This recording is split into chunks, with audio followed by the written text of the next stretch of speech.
Hello! Welcome back to Baking from Books. This is the second episode. If you haven't already watched the first one, you can go back and do that if you're looking for some chaos, or you can just come along for this one. That's totally fine. If you don't know me, I am C. You might also know me as Charlie, my nickname. I am one of the newer reference librarians here at the library, and I love food and funny books and trying new things and having adventures. So in these videos that I'm making, I'm combining the things that I love into what's hopefully an educational and entertaining experience for you. So I am trying to bake recipes drawn from or inspired by books that I love, and I don't do much baking, so this is designed to be chaotic, like a normal person trying to do baking things. And if you watch the first one, you know that it doesn't always go well because I don't have the expertise to know some of the tricks and how you're meant to do things and how things are meant to look.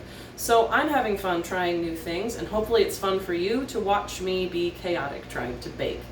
I do want to hear from you if you're better at this, if you have ideas, if you liked it, or if it was too cringy for you to watch. I want to hear from you, so be sure to share your feedback with me. So, this time around, if you have watched the first one, you already know, we're doing honey cakes inspired by Winnie-the-Pooh. So let me talk a little bit about Winnie-the-Pooh and what this recipe is, because as I mentioned last time, Winnie-the-Pooh was my whole childhood, and I really want to do this right. And if you don't already know all of this history about Winnie-the-Pooh, I am here to bless you with that knowledge today.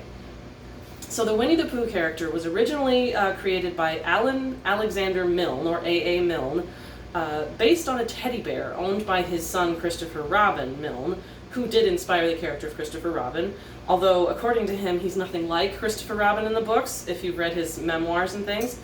But the rest of Christopher Robin's toys also made it into the stories: Piglet, Eeyore, Kangaroo, and Tigger. Owl and Rabbit were made up by Milne. They weren't actually toys that Christopher Robin had. And Gopher, the character, if you've watched the Disney version, Gopher was created by Disney, didn't actually exist in the original version, which is interesting to know. The name Winnie-the-Pooh, which is vaguely illogical, maybe even if you're British, but definitely if you're American, Winnie-the-Pooh, the name, was inspired by Winnie, a black bear, a Canadian black bear that was living at the London Zoo, who incidentally was named after Winnipeg, Manitoba in Canada, and Pooh, a swan that the Milne family saw on vacation. Even better than that, though, the 100-acre wood where Pooh and his friends live is a real place. The 500-acre wood is part of the Ashdown Forest in Essex in England, and the Milne family spent weekends and summers there, or when Christopher was growing up. The stories, if you haven't read the original ones, they were published in Winnie-the-Pooh of 1926, I believe, and The House at Pooh Corner, which was Milne's follow-up. These are the library copies. You could check these out. And they're beautifully illustrated and have some nice Britishisms in it. It's very true to the original source material. So they're gentle and warm, focusing on friendship and good manners and common sense and thoughtfulness and loyalty. So they're just a very gentle experience. I count them as self-care if you read them now, even as an adult. So the way that this connects to the food is that Winnie-the-Pooh is, of course, very fond of food, any kind of snacks. He's thinking about it at all times, and apparently is constantly warring with politeness says don't ask for a snack, but he always wants one. And nothing has been more relatable for me. His favorite food, one of them, is honey, which he spells Hunny. So he always wants honey, has pots of it around, and recipes honoring him, of course, have to have honey in them, or else do we understand Pooh at all? So this recipe is drawn from the blog inliterature.net, which it's an established bookish food blog that's paired with a YouTube channel where she actually makes the things. It's a really amazing blog, which I really encourage you to check it out if you like bookish food and bookish lifestyle. It's run by Brighton, I believe, or Britain. I'm not quite sure how she pronounces her name, but she's a dedicated Harry Potter fan particularly, so a lot of the recipes are from Harry Potter. And she does a ton of work to create bookish food and recipes and hosting ideas. on top of a day job. So if you want to see an expert do this, definitely go watch her version of this recipe, and I will include the link to that so you can go directly to her version of making this recipe. Because I need to do that for sure. I need to study how she actually does it because I have some notes.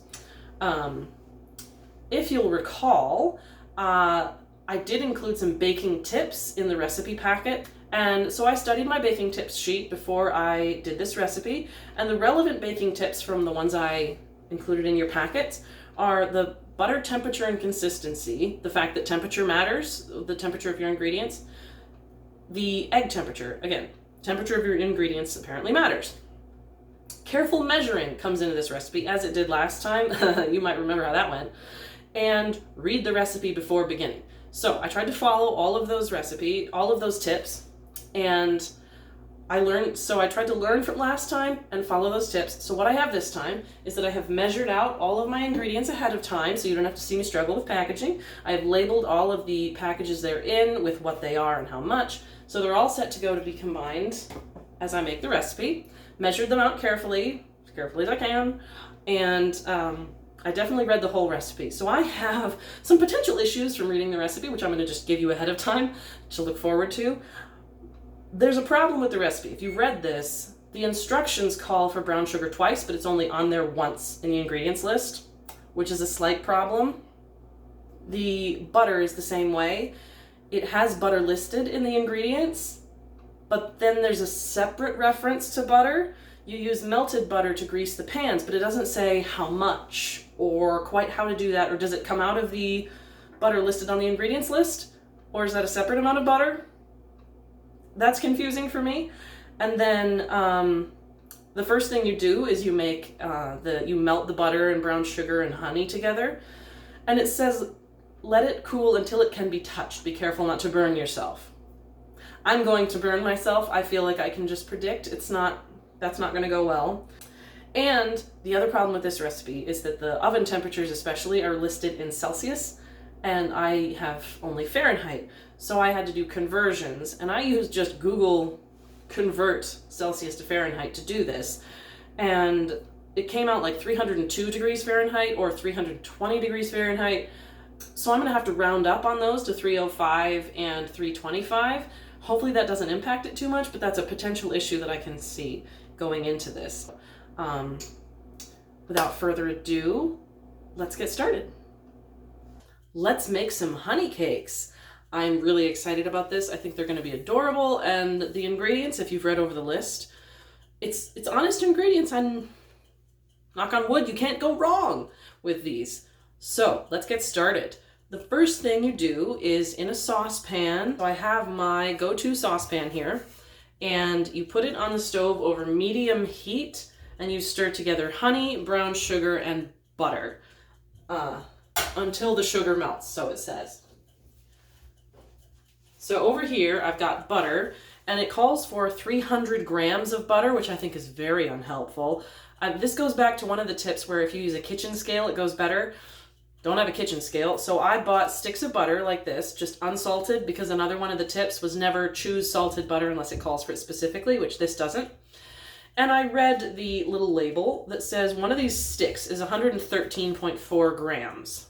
And that's not exactly 100. Without a kitchen scale, I can't get it to 100, so I'm just going to put 3 sticks in and figure close enough. And if any of you cringes and says, that's going to ruin it, please let me know why that is and how that works. I'm very curious. So I'm going to put the butter in first because I feel like they're big and they should get melting because it's the sugar that you want to melt, but the butter's going to take longer. So I feel like the butter should go in first. 1. And in case you're tracking the baking tips, these are room temperature. I've left them out for a good long time ahead of time, so they're nice and soft. They're not frozen or anything. They should melt pretty quick and pretty easy. 2 and 3. All right, so that's in there. And while that's in there, I'm just going to turn it on to medium heat. And medium for me is like the middle of the dial. If you wanted me to be better than that, you shouldn't have just said medium in the recipe.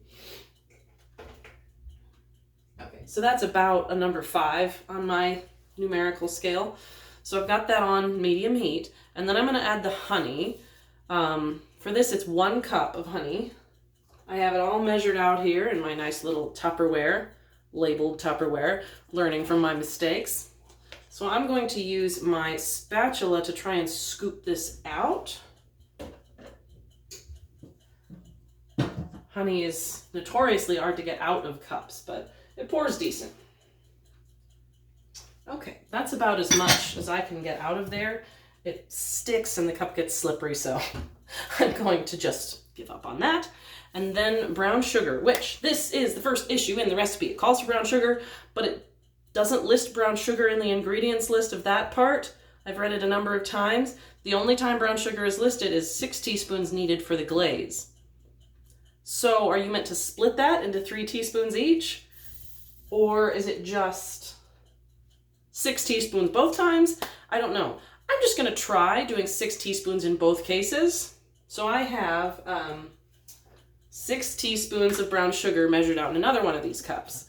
And if you hear any sizzling, or hopefully no smoke alarms, it's because the honey spills down the side of the pot and starts burning on the burner and just basically gives me anxiety. So hopefully that doesn't come back to bite me. Wish me luck.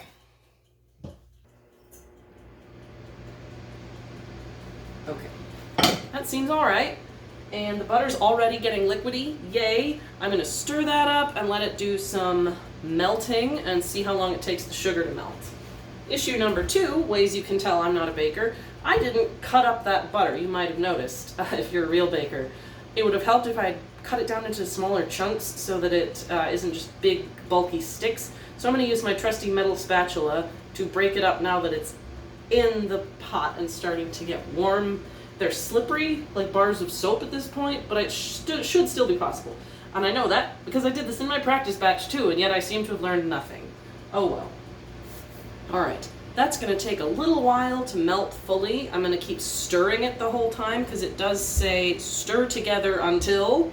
If I'm interpreting that language correctly, it means stir pretty much continuously. One of my main hallmarks as a baker is to abandon something, forget about it, and then it burns to the bottom of the pan and I have the nerve to get upset. So this time I'm going to try and hover over it and stir it the whole time in hopes that that keeps it from burning, ideally. Because again, about the smoke alarms. Ah, dang it. Just splashed melted butter all over myself trying to stir it, and now it's again going to get on the bottom. Hold on. Please don't smoke too much. This is just me cooking in a nutshell. Lots of smoke coming off of burners and me frantically turning on fans. No, please don't smoke. Unfortunately, I keep spilling things on the burner so the kitchen just smells like smoke. Otherwise, I think this step would smell really good. Because it's brown sugar melting. Like, that would smell good, right? But no, it just smells like burnt. This is going to take a while. Let's skip ahead just a little bit. Okay, we're back. I kept on stirring the mixture until everything seemed to be dissolved and melted and stirred in. Unfortunately, I did spill a few more times and it still smells like smoke in here, but I got it all mixed. It looks slightly different than my practice batch. I'm hoping that's a good thing, not a bad thing, but it's all mixed and I set it aside to cool and I preheated my oven while I was waiting for that.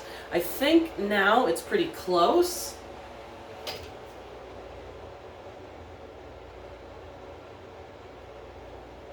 Ow, okay. I can touch it, it's warm, but it's not agonizingly painful. So I'm going to call that good. Now what you do then is you stir it into the mixing bowl. I'm using my stand mixer for this. You stir the mixture, you pour the mixture into the mixing bowl, like so. Oh, that was smooth actually. Didn't spill that time.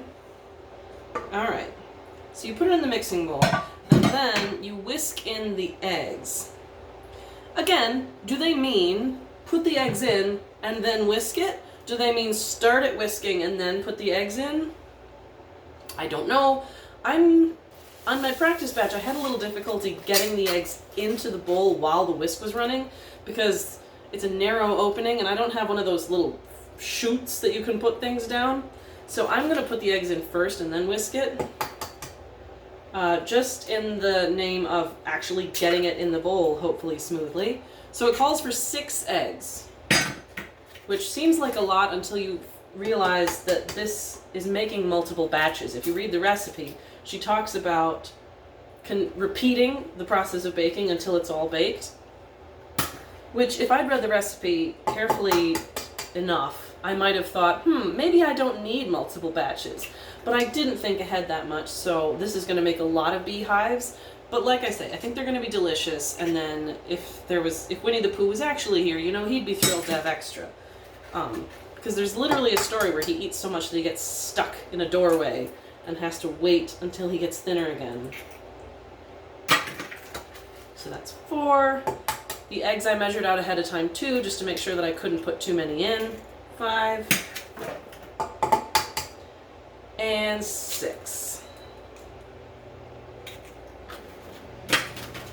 6 eggs, and then I'm going to use my whisk attachment and setting between 2 and 4 to get it whisking up.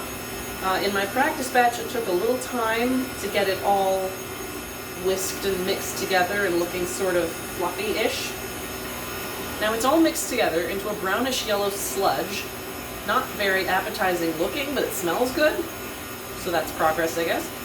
And then at this step, you stir in the flour, baking powder, and baking soda. Milk, flour, baking powder, and baking soda. I can't forget the milk. Milk is important. I'm just using skim because that's what I drink when I drink milk, which is not often. It calls for 3/4 of a cup, so I'm going to use 3 of my 1/4 cup measure. I understand you're not supposed to do it this way. Liquid, I think you're supposed to use a liquid cup measure.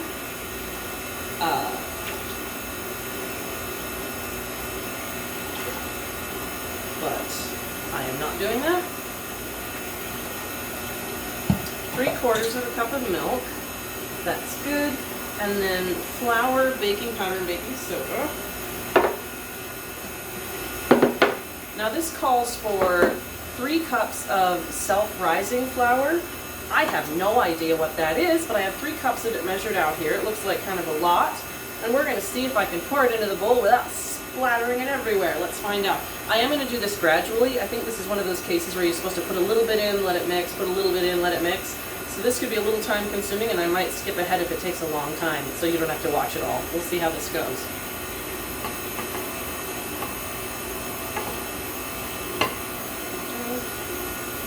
Alright, I just chucked that whole last bit in. Let's get that all mixed in. That's pretty good on the self-rising flour. And then you add 1 cup of plain flour on top of that. If anybody knows why that is, I would love to know. So 1 cup of plain flour.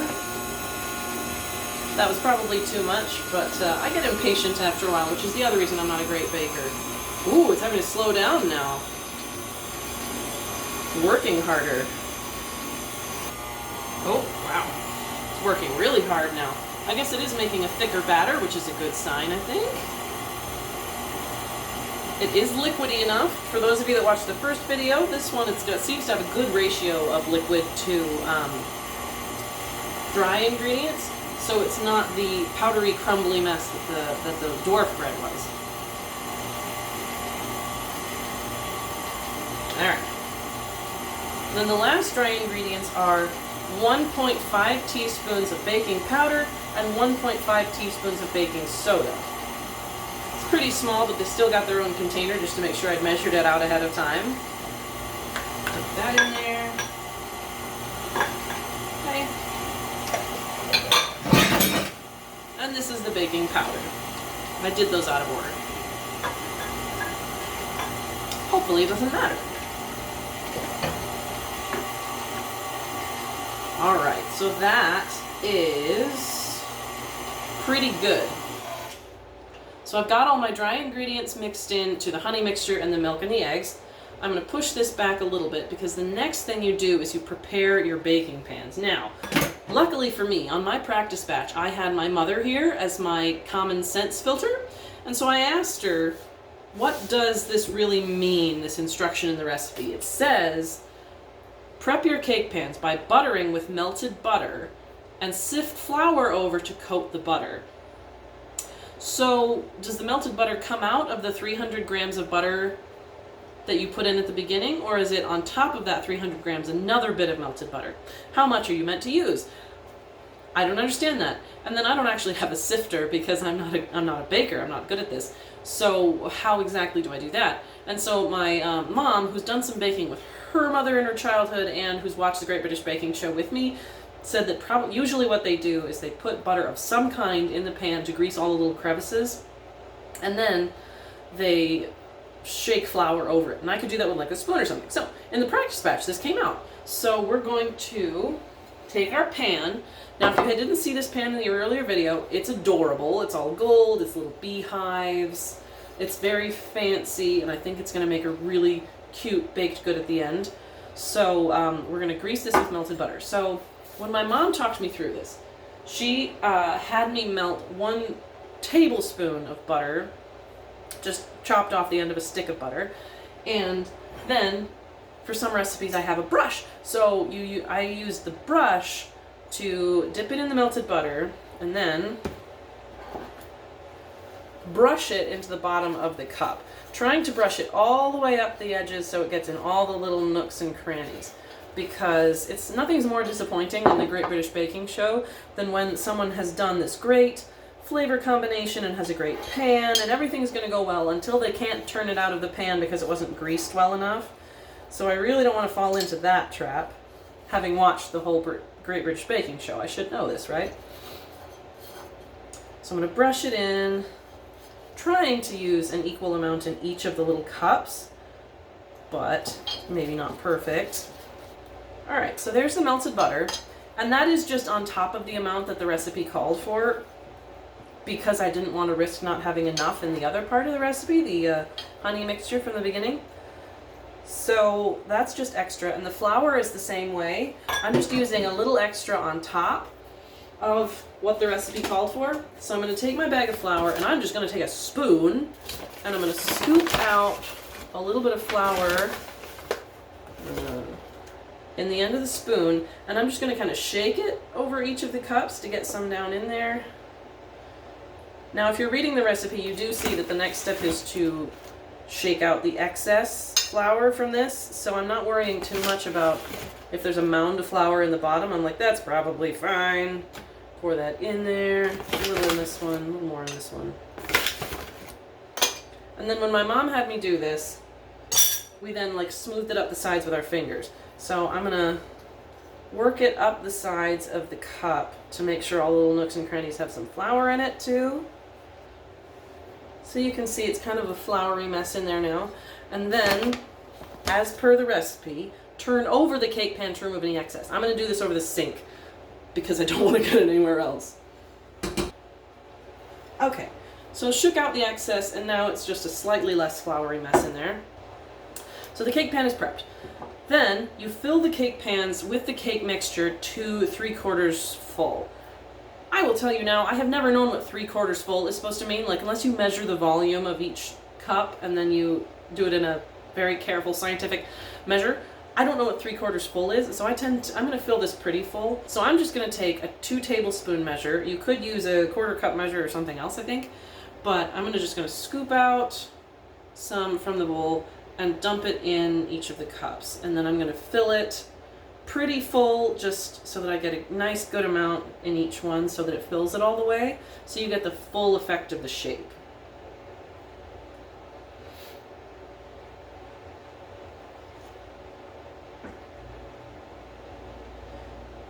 The batter, in case you can't see, is kind of stretchy. Like, it's got some consistency to it. It's not just liquid and it's not all powder. I can't tell you how thrilled I am after having made the dwarf bread and it was all powdery and crumbly and just a slice of desert. I am so happy to have. This feels more like the batter that I would expect for a baked good, and I'm thrilled about that. I have to take any victories where I can find them. Okay. Now, of course, the other option for this recipe was to get a pan that was just one big beehive. The reason I didn't do that is partly I like cute things, and I think these are going to be cuter, and also because I took enough pottery classes in high school to know that big things don't always bake the way you want them to. In pottery, at least, they tended to explode if you made big ones. And on the Great British Baking Show, big cakes don't always cook all the way through, or they're heavier in the middle, or good things don't always happen. So I like smaller things better for making sure they bake correctly. That's one bit of wisdom I've learned from my years of messing things up. So, this is the level of fullness that I'm going to go with. Filled pretty much all the way. I don't really know what 3/4 full means, so whatever. And then, bake in a 150 degrees Celsius oven for 1 hour. Now, when I did 150 degrees Celsius, I might have mentioned this, it came out 302 degrees through my Google converter. 302 degrees Fahrenheit is 150 degrees Celsius. Oddly enough, my oven won't do 302 degrees, so I'm going to do 305 because it will do that, and hopefully that will be the right temperature. We'll find out. As I mentioned last time, I do know that it matters whether you put it in the middle or on the top or on the bottom, but this recipe doesn't specify that. It just says the temperature of the oven and how long. So I'm going to try it, and we will see how it comes out.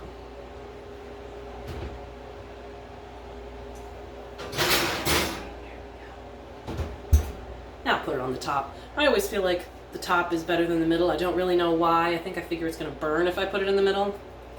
So that's going to take an hour. I am going to set a timer for this, so I do not forget about it. That's very important. I'm going to do it on my oven this time, instead of my little kitchen timer.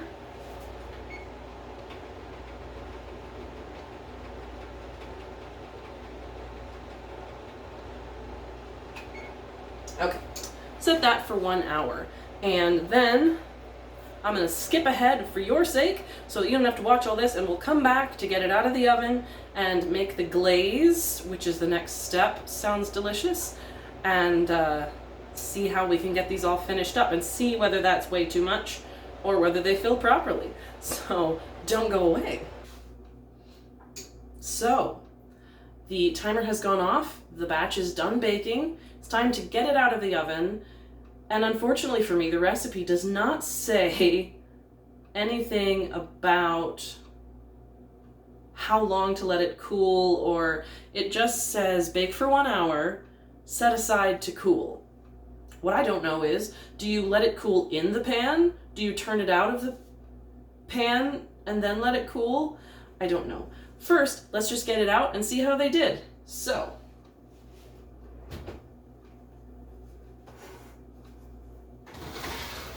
oh, wow, look at that. They bubbled over a lot. I think I might have overfilled them. What do you think? They might need to be trimmed so that they'll sit flat. Interesting.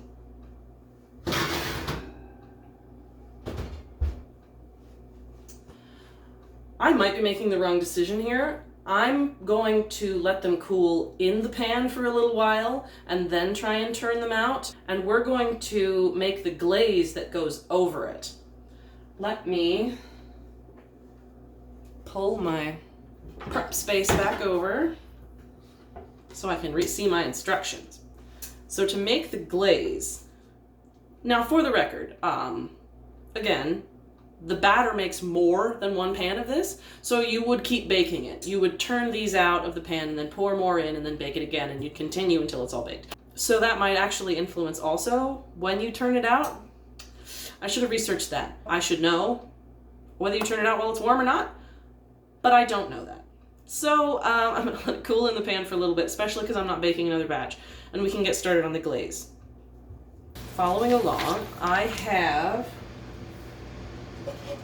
gonna use my nice saucepan for this. It's probably too big. I'm prepared for that. So you take my saucepan and 6 tablespoons of honey. I didn't do the conversion, but I feel like that's gotta be like a cup or a half a cup. Why they said it in tablespoons, I don't know. But here's my 6 tablespoons of honey. I'm going to take my spatula and scoop this out into the pan, and it doesn't actually say what heat level to put this on. So I'm going to put all the ingredients in and then turn it on to medium heat, like the first honey mixture that you did on the stove. Maybe. That's about as much as I can get out. Sticky stuff is notoriously hard to get out of the glass container. Hopefully I got most of it. And then it's 6 teaspoons of brown sugar. So here's my 6 teaspoons of brown sugar. Put that in there. That at least comes out nice. And a pinch of ginger. What's a pinch? I don't know. I think this is actually a real case of measure it with your heart, however much you want. So I'm going to just dash a bit in there, and then I'm going to turn it on medium heat and let it start warming up.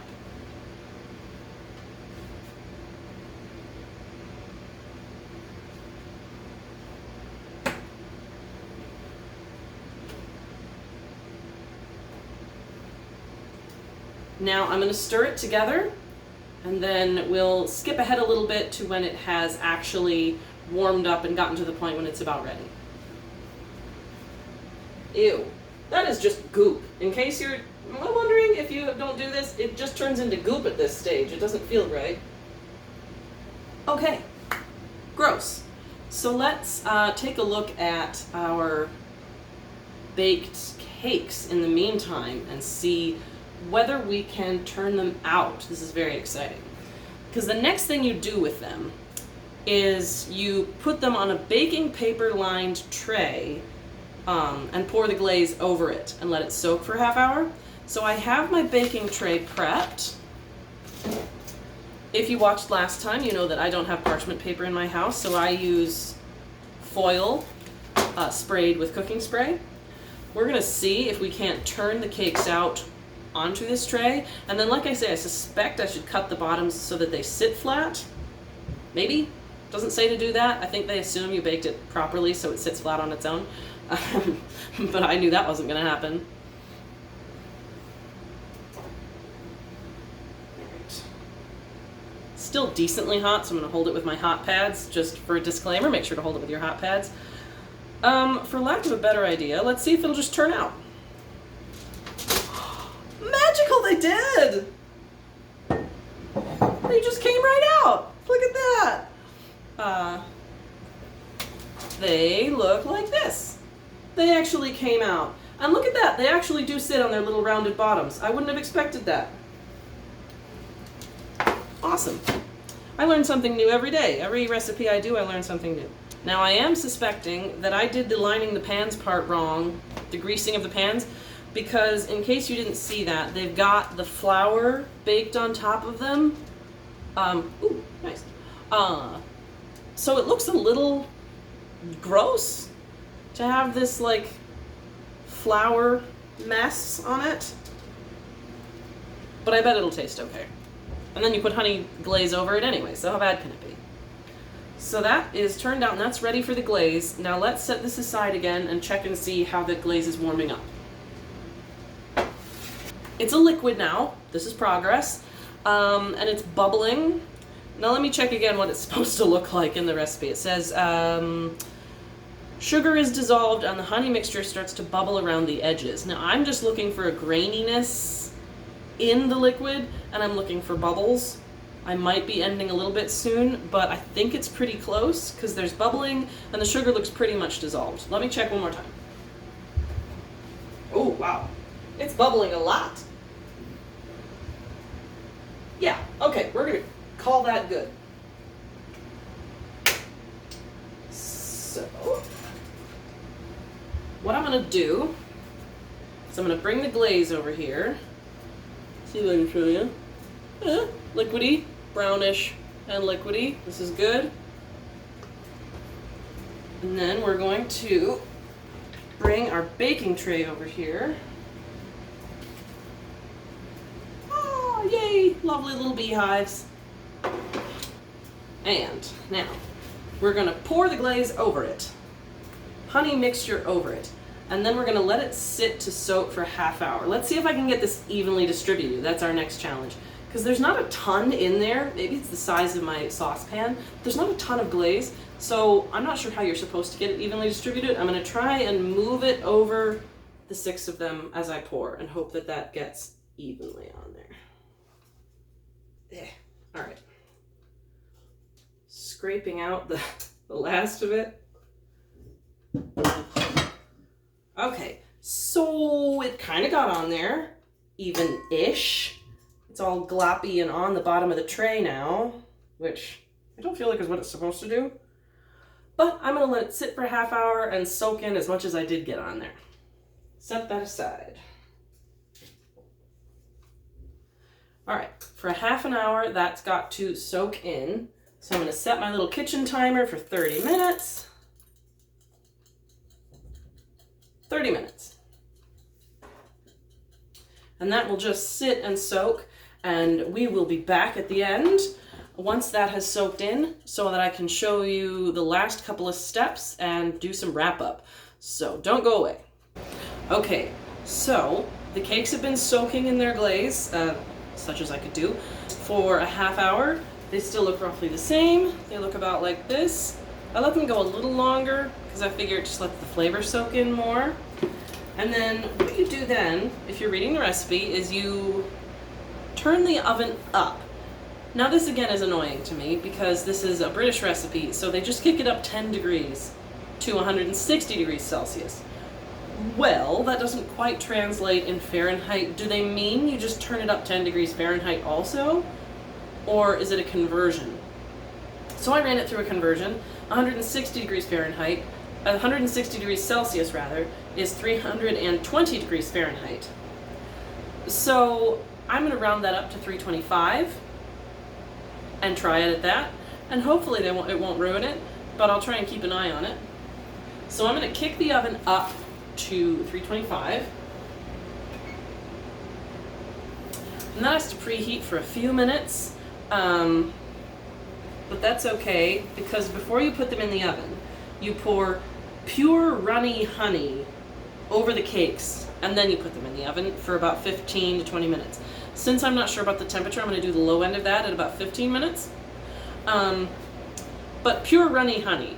If any of you know why they call it that, I would love to know. From what I could tell looking it up, what that means is honey that can be poured. Now for frame of reference, I do have some honey that can't be poured anymore that I've just left in my cupboard for too long and it's crystallized. I'm going to work on getting that uncrystallized. But so that's not runny honey. Okay, the oven is ready. Runny honey is the stuff that can be poured. Now what pure is supposed to mean, I don't know. But just without anything else in it, I guess. So I have runny honey, nothing else in it. And I'm just going to pour that over. Doesn't specify how much, but I guess this is where you compensate for the gaps in the glaze. So I'm going to try and let you see what I'm doing here. Just sort of squirt it over the top. It comes out kind of slow, which maybe they mean pour as in pour from a cup instead of a squirt bottle. But I'm American, everything comes in squirt bottles, so I know I'm not going to do it the way British people would do it. You know what? That is either... I don't know. It seems like kind of not enough and kind of too much at the same time. I'm going to go with that. Drizzled over all of them. Decent layer. And then I'm going to stick it in the oven, top rack again, and set the timer for 15 minutes. Making sure the honey doesn't burn. How do you propose I do that? I don't know. Partly, one of the baking tips you might have read on the sheet is keep the oven door closed because it impacts how things bake. I would do that, except how do I make sure the honey's not burning? Maybe you smell? I don't know. I'm going to stick it in the oven and try and keep an eye on it.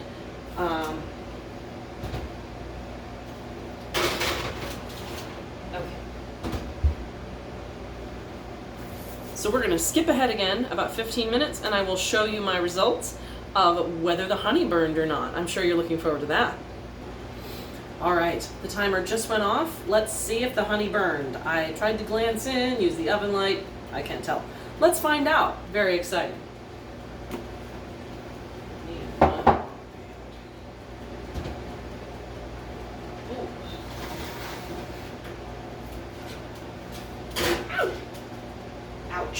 ovens are hot. I did tell you I was going to burn myself.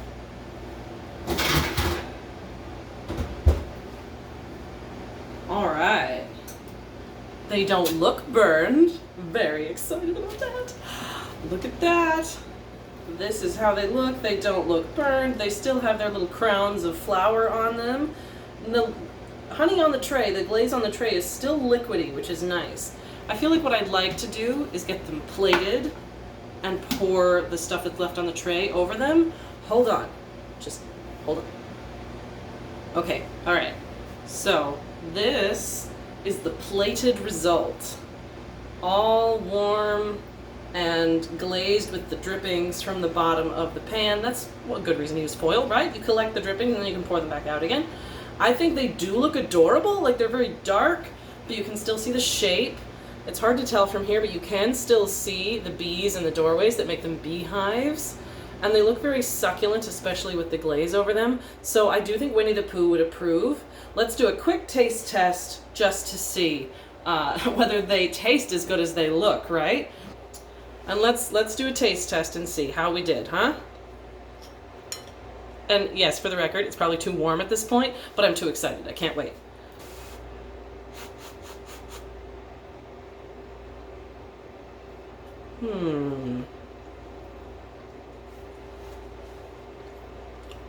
That did not taste super good. Like, it was a burned edge. It tasted crispy. Not super delicious. I might have burned it. Let's get farther into the center and see if it's... Because it would be kind of cool if it was a crispy outside and then like a soft inside. It's more crumbly on the inside. It's just sort of turning to crumbs as you dig out into it.